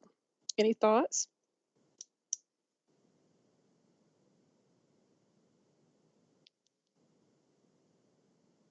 Okay. Are there any questions? Okay. Let's move on. So again, each indicator would then be used to give an overall performance rating for would be used to combine to give an overall performance rating for our elementary, our middle, our high school. And you would then, the elementary, middle, and high school would have opportunities to be, with blue being the highest and red being the lowest, as well as they would have 5 levels in between. So you would have anywhere from being blue, green, yellow, orange, or red. So there would be opportunities with the combination of all the indicators to give an overall performance rating for their particular school. Next. Thank you, Stacy. You're welcome. One last consideration that we want you guys to think about, and if you move to the next slide, this is the minimum N count. This is under the Every Student Succeeds. Every state is responsible for setting the minimum number of students that would be included in the accountability system based on demographic group. So what is the minimum number of students that you need to have included to ensure that those students are not or being unserved? So if we move to the next. Historically, Kentucky has applied for a minimum in 10 per grade, 10 per tested grade. The proposed minimum in would go from 30, go from 10 to an in count of 30 for all students per school or per student group. Meaning that, and the reason behind that is that the more students that you have, the more reliable your data. So there's been a lot of talk regarding that lower number. So there's a lot of considerations regarding the reliability of the data. So the proposed going to 30 would give us a more reliable data regarding the students that are included in the accountability system. But we also have to be cognizant of the fact that if we go too low, then we have to make sure that those students' identities are protected. So the proposal is for a 30 versus the 10, and that we would actually, but for reporting purposes, we will actually still report 10 per grade. Kentucky has a reporting system based on elementary, middle, and high. And if we go to the next slide, I think we can take a look at what that would kind of look like. So if we're looking at an indicator of reading and math, state assessment results for reading and math at the elementary, if we have 3, and we're talking about going to an in count of 30 for the school. So in grade 3, we would have 5 students, say in a specific demographic group, say minority students, African American students. If we have 3, in grade 3, we had 5. In grade 4, we would have 10. And in grade 5, we would have 25 African American students. So the African American students would be included for the state assessment results in reading and math. And that's above the line. So if you look below the line, the number of students would be lower. Stacey, do we have any questions? Okay, so let's take a look at another indicator, what that would look like. So this is for state assessment results for science, social studies, and writing. With the proposed moving the in count to 30 for grade 4, above the line, we would have 35 students. In grade 5, we would only have 5. But for that particular elementary school, since that would exceed the number of 30, we have 40 students, would exceed the number of, this group of students would be included in the accountability system. If we look at the number of students on below the line, for grade 4, we would only have 5 students. For grade 5, we would only have 5 students. And so as a result, we would only have a total of 10 students, and those students would not be included in the accountability system.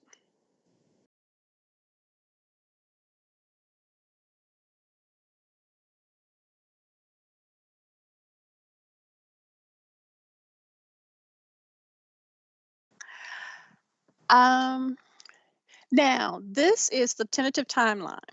So in August, there was an overview that was taken to the board, and then we sought guidance from the board on what their thoughts, their feelings, and what needs to. We needed to understand their guidance on how they felt about the weights, as well as the opportunity to have equal amounts of status or change. So we needed their guidance on those items. So, and then based on that, as well as meeting with other groups, we then had we rewrote the reg. So we've had our very first reading for the board that took place last week.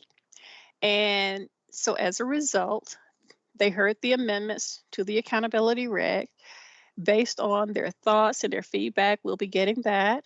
Then they will have a second reading, which will take place in February for the accountability system, followed by, there will be a public comment period. So the state requires that for any regulation that it actually goes out to the state to for comment. So the public will have an opportunity to react just like you all are now.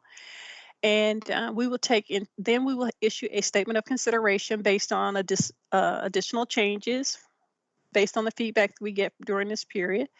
And if everything is then accepted, it will go back to the board and finally go through the legislative process, and final approval will be in the summer of 2021. So we're ways away, but we're in the process. We're kind of in the middle of that process right now. Any questions, thoughts, reactions to this accountability system?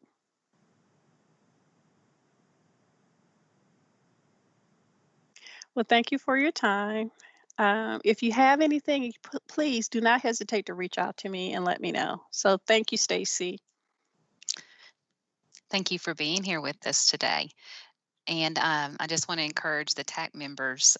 That was a lot of information. So we're going to give you some processing time, and you can certainly email me with any kind of comments or clarifying questions that you may have, and I'll share those with Helen. All right, so at this point, we're going to transition to Dr. Meredith Brewer, who's going to share with us some information regarding teacher recruitment and retention. Hello. Thank you all so much for taking some time to share your feedback with us. We're going to be brief, and I'll include my email address and Erin's so that we can get feedback from you via email. What we wanted to talk about today specifically is how can Go Teach KY, which is the recruitment and retention initiative from the department, how can we help support your school and district in your recruitment and retention efforts? Always, but particularly in this challenging time with the pandemic. So I have our email addresses on here, but we are going to quickly go through a few things that we've added to the Go Teach website. And then if we have a couple minutes to get some feedback from you, we'd love to hear that now as well. So with Go Teach, we really are trying to bring together all the different parts of recruitment and retention. We support the Grow Your Own initiatives that the department has through Ed Rising and the Teaching and Learning Pathway. We support our Ed Prep programs. We also have supports for new teacher induction and support, and then we work with retention through opportunities for professional growth, leadership, and other opportunities that help our professionals feel committed to the profession. We have on the Go Teach website a lot of different resources. We continue to add things, and I would encourage you to visit goteachky.com if you have not already. And a few things I did want to highlight. If you don't follow us on social media, that is a great place to see all of the different things we're adding to Go Teach. But we also have some really important campaigns that we've added, including today. We launched a Celebrating Kentucky Teachers campaign, and you are able to, by clicking on the link that's on our Twitter page, you can send an email to a teacher and thank them for the hard work that they're doing, and they will receive a personalized email telling them that we appreciate them and we see them doing that important work. We have launched our new set of ambassadors. A few of them are on the call today. We have 31 teacher ambassadors across the state who are sharing the messages of Go Teach and working to help recruit and retain teachers across the Commonwealth. And then we have some additional resources for individuals considering going into teaching, as well as maybe individuals who want a career change. And so those are linked on the website. We have under Elevating the Profession, we have a new counselor toolkit for our school counselors to utilize when they are talking with potential future teachers about questions they may have about entering a program, about salary projections and things like that to help them with the recruitment of those teachers. And then we have some new teacher supports as well. I'd love to spend more time going through all of those resources, but we have just a couple minutes to hear from you. What does it look like to be recruiting and retaining teachers right now with all of these additional challenges, and how can Go Teach help?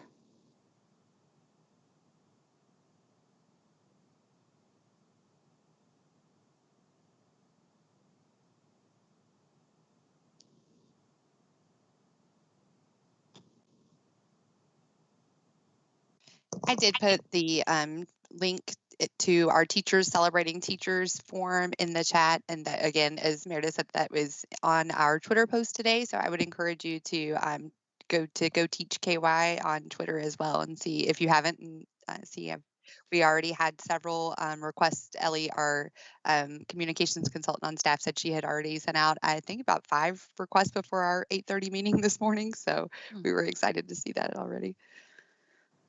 So that was sort of a very quick overview, and I apologize that we don't have more time to dig into those resources. But if you do visit the website, you'll be able to click through those materials. I see in the chat from Miles, one of our outstanding ambassadors, and Nora, it looks like she's on the phone, but she's another one of our amazing ambassadors. So we've been, by far, the best part of the Go Teach program has been our ambassador program. We are so thrilled to work with these amazing in-service teachers. They're so inspirational, and it's just, we meet with them once a month, highlight of the month for all of us. But I really would say, if you haven't been to the website, please do. We've tried to make it so that it's an engaging website. So if you click on the different headers, we actually have some Bitmoji classrooms, which we know everyone loves a good Bitmoji classroom. So we have those on there as well. And then we have some surveys. So if you have an opportunity to share those, we would welcome that. But I know there's been a lot of information today, but if you do think of something that we can do to expand our supports, do let us know. You can find our contact email on the Go Teach website as well as on the KD website. And I'm sure that Stacy will share the PowerPoint that I very quickly went through with all of you today so that you can look at that information. But we are here to respond to your needs, so do let us know. Thank you so much, Meredith and Aaron, both, for being here today. And yes, definitely the TAC members will get your slides, and there'll be those live links embedded.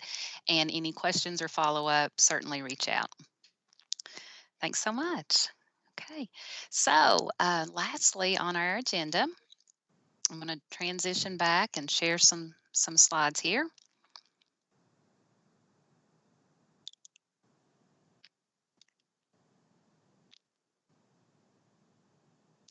There were a couple of TAC members who expressed some interest in learning about KDE support for remote teaching. So I'm happy to share with you very quickly, the last few minutes that we have together, share with you some information regarding a new resource and some training opportunities that are going on for school leaders. The Danielson Framework for Remote Teaching resource has been added to the Certified Evaluation Planning page on KDE's website, and it can certainly be used to allow educators greater clarity regarding the framework for teaching in a remote setting. For instance, we are all clear on what 3C, engaging students in learning, should look like in a normal in-person teaching environment. But what should 3C look like in a remote setting? How does one cognitively engage students in a remote learning environment when there are legitimate barriers? So that takes us to this resource. This is an image of the cover of the Framework for Remote Teaching, and we're going to be adding a direct link to the resource in the chat. make it easily accessible. And while the resource is relatively new, during the last month, the P3 team has been facilitating an overview training focused on this timely document. And as the slide shows, a large number of school leaders have engaged in some initial learning about this resource. In fact, over 300 school leaders have attended, and we have additional sessions scheduled for January because the interest was so high. The question now becomes, how might we go beyond this initial training with school leaders to apply that guidance to classroom practice? So with that in mind, we're going to spend just a couple of minutes to dig into the resource and think about application of the resource and the intentionally identified components. So looking at that one-page document here, you'll see all 4 domains from the Kentucky Framework for Teaching and all of the components. For this remote learning resource, the Danielson Group's research, observations, and conversations with experts and practitioners have led to a more narrow approach, looking at a smaller number of components to better support educators in the context of online learning and remote instruction. So as I click here, you'll see the identified components that are highlighted within this new resource. So you've got 1B, 1E, 2A, 2C, 3B, 3C, 3D, and then 4C. Now, the Danielson Group also grouped the components that they focused on in a unique way. It's kind of like in stages. So looking at this in stage 1, knowing and valuing your students, the emphasis is on 1B and 4C. For the second level of implementation, building responsive learning environments, the focus is on 2A, 2C, and 3D. And then finally, in the third stage, engaging students in learning, the components are 1E, 3B, and 3C. Notice also that these 8 components span across all 4 domains. Now, digging in to the layout of the document, all of the components are identified on a 2-page front, that's like page 1 and page 2 structure. The first page provides a general description and explanation of new language to define the component. The second page shows priorities, where teachers should begin, as well as additional synchronous and asynchronous strategies. So we have that for all of the components that they identified. So here you can see an example of the 2 pages on component 3C, engaging students in learning. And as you look at this, you'll notice on the left-hand side at the top, you've got an opportunity for reflection. There are some specific reflective questions that really push on a teacher to think about 3C in a remote setting. Then we have some text that just brings this component to life. It's very similar to the component description in the Framework for Teaching document. And then you have elements of success. And so those are kind of just like in the Framework for Teaching document. For each component, you have those bullets, those elements, the subcategories. The same is true in this structure. And then on the right side of this 2-page handout, for 3C, you've got priorities, and this is where you really want to focus your attention, especially at the start of the year, and then some real concrete actionable steps that you could take. And then for all of the components, we have this section entitled Additional Strategies, wherein it's almost like the possible example section from the framework, wherein you can kind of see teaching practice in action, specifically for a synchronous setting and for an asynchronous setting. So I'm going to just go ahead and advance because this takes us into a little more detail about the parts of the 2 pages. But our training that we have been doing with the school leaders, I think it's especially important to mention that we've spent a lot of time on building the capacity of school leaders to more effectively support teachers when it comes to synchronous and asynchronous engagement. And we've really highlighted the issue that there are strengths to both approaches, and thinking about how you can best combine these 2 settings to make the most appropriate setting for our students. And as we've done that, we have really pushed on having a strong understanding of when to use synchronous and when to use asynchronous. And so you can see there in that text box, we've got some descriptors, and we go through that with the school leaders, but you can certainly have access to this document as well.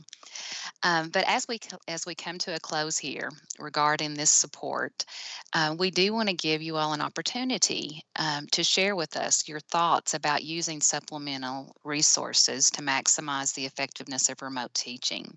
And then we also want to open up the conversation door here to solicit from the group what is really working, because we want to take your successes and be able to share those with others. We want to capitalize on what's working well to support the practice of others. So with that, I'm just going to stop sharing and pull us back together so that we can see all of the members in the TAC group and give you an opportunity to unmute and share out in response to this resource that was shared, maybe sharing out your insights about, what's really working, what have been your big lessons and ahas, and give us your input about where we should go next in terms of providing support for the remote teaching environment.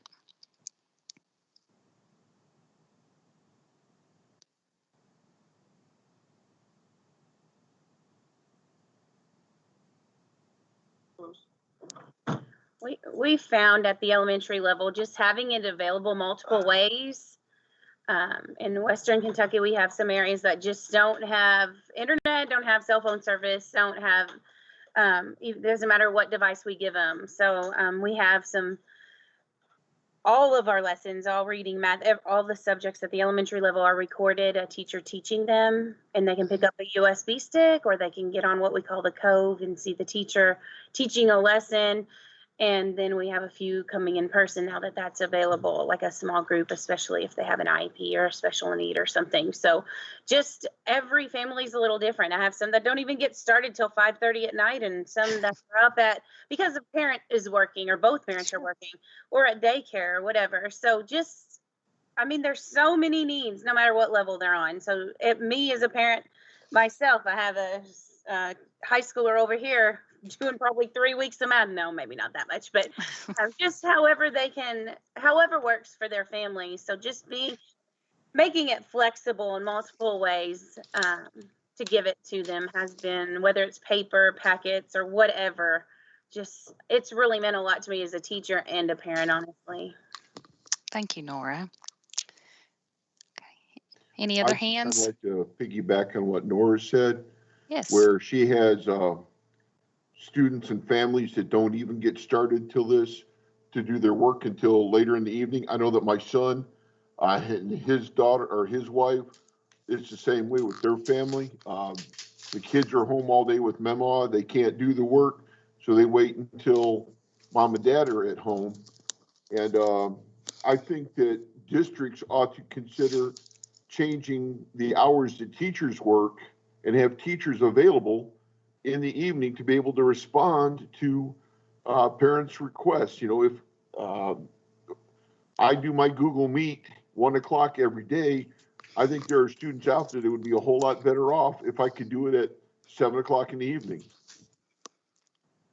Thank you. Change the way we're available if they're having to change when they're going to do the work. Yeah, what a great suggestion. Thank you. To piggyback off of that, we in Warren County, we actually are offering that for our students. So districts definitely have the autonomy at their local level to make that decision. For our elementary families, that doesn't seem to work very well. But for our middle and high school students, there is the option to come from 6 p.m. to 10 p.m. to school. And so for some families, we have high school students that are working 40 hours a week to literally provide for their families. And so they can't do school in the traditional hours. So they're coming in the evening. We're also offering weekend school for kids if they aren't able to get in during the school week, we're offering supports for those students. We're also offering like a winter break kind of term to help our students as well. So districts definitely have the autonomy to be flexible in how they're using their teacher hours. Thank you so much for that valuable information. And I'm seeing a lot of things pop up in chat where other teachers are sharing some of the success stories, things that have worked. So thank you so much. And that's what we want to focus on, not thinking about how we can do it better and how we can learn from each other and just take those steps forward. So with that, I know that you're all, that your time is extremely valuable, so I do not want to go too far past our 3 o'clock ending time. Looks like I have 3:03. So considering our close was supposed to be 3 o'clock, let's go ahead and go to item 8 on our agenda. And if we could get a motion to adjourn. And then I also want to point out that we've got the Google form for your feedback for today's meeting. You've got that live link embedded there. And our next meeting date is March the 23rd, 2021. So with that, if we could make a motion and then a second, and then in the chat, everyone, if you don't mind, just to follow up with the approval of the adjournment.